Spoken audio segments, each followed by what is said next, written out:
احمد، ہمیں تم سے بات کرنی ہے، ملک دلاور نے بیٹے کو مخاطب کرتے ہوئے کہا تو احمد نے حیران ہو کر باپ کو دیکھا۔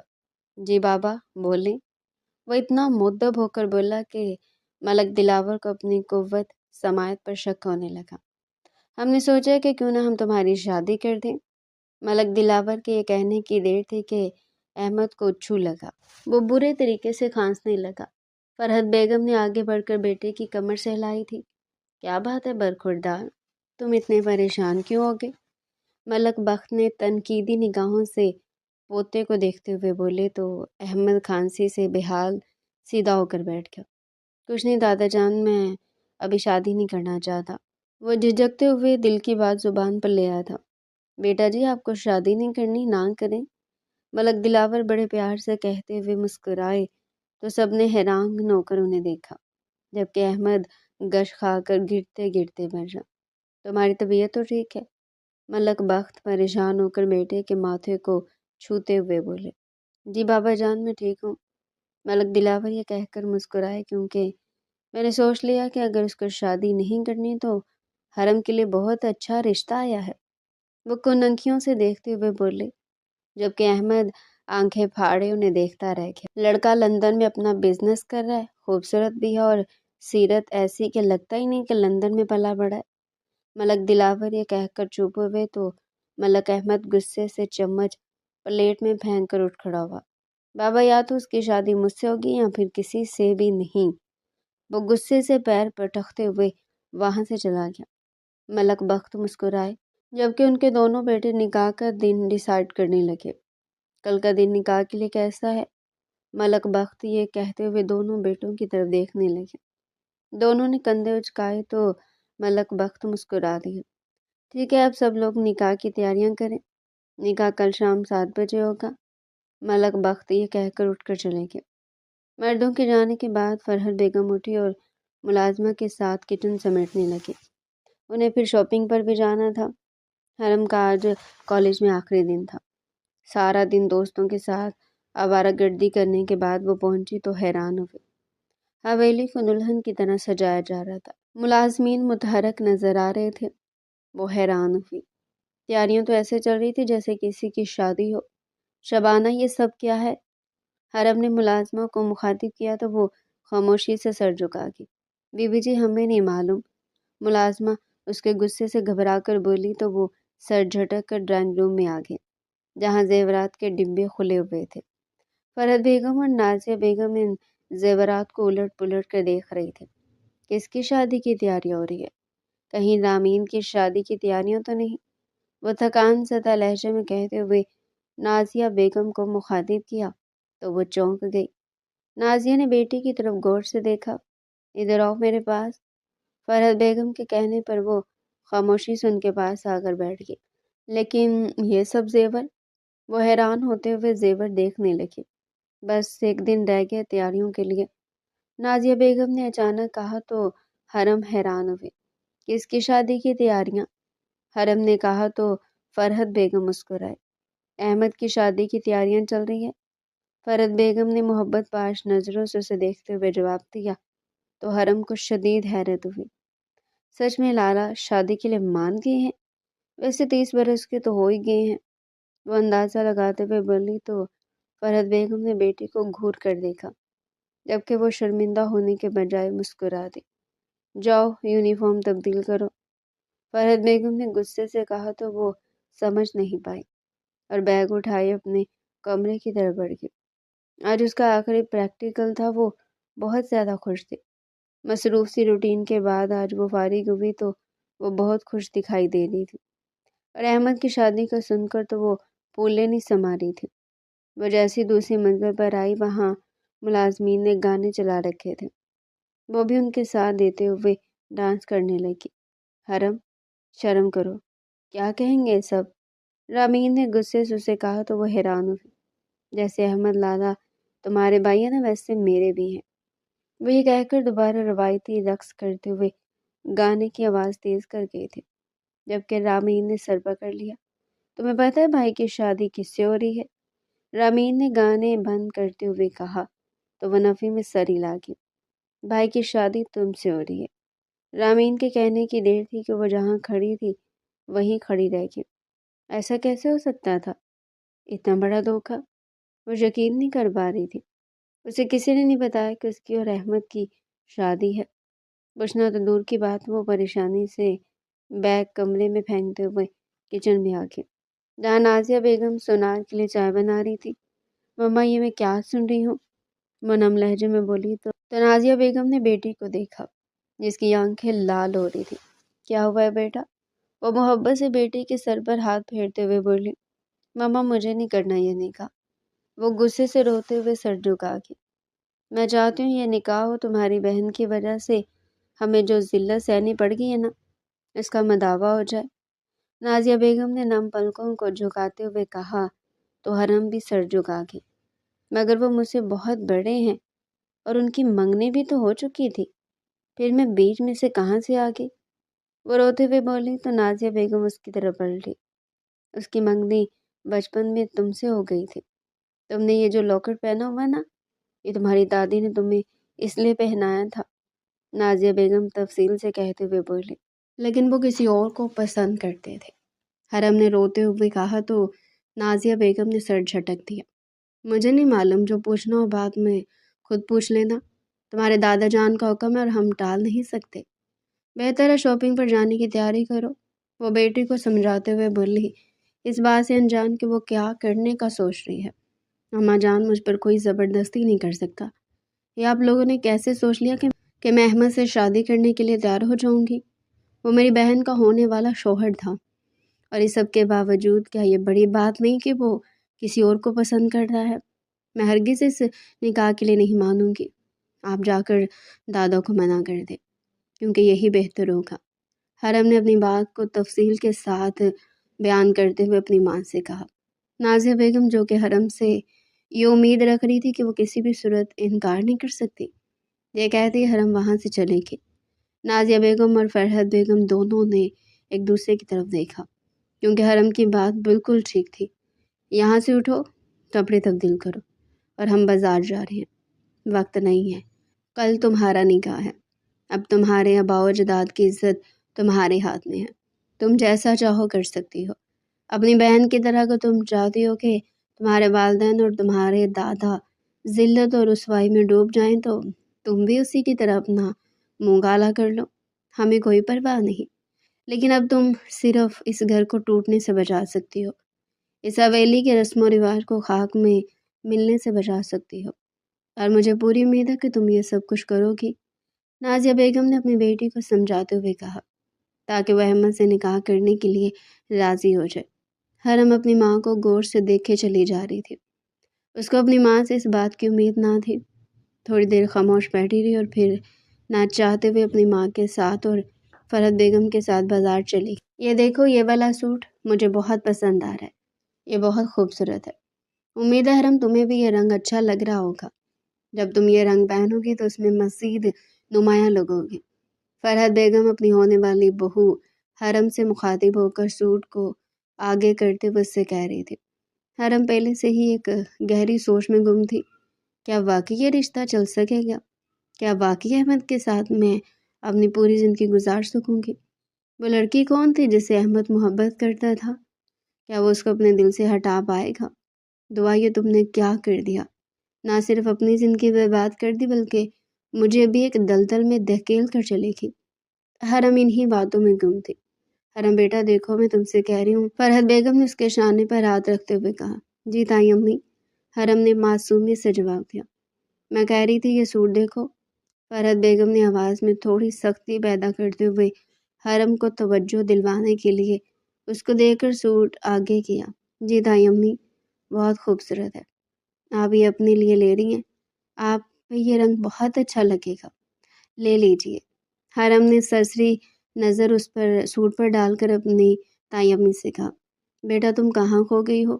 میں تم سے اپنے لیے مشورہ نہیں مانگ رہی تھی۔ ہم تمہاری شادی کی شاپنگ کر رہے ہیں تو تمہارے لیے یہ سب کچھ خریدنا ہے۔ ایک بار پھر سے فرحت بیگم نے ہلکے نیلے رنگ کا سوٹ حرم کے آگے کرتے ہوئے کہا۔ جی جی ٹھیک ہے، لے لیں، آپ کو جو اچھا لگ رہا ہے نا، آپ سب کچھ پسند کر لیں، مجھے آپ کی پسند پر پورا بھروسہ ہے۔ بہت اچھی ہے، یہ کہتی حرم نے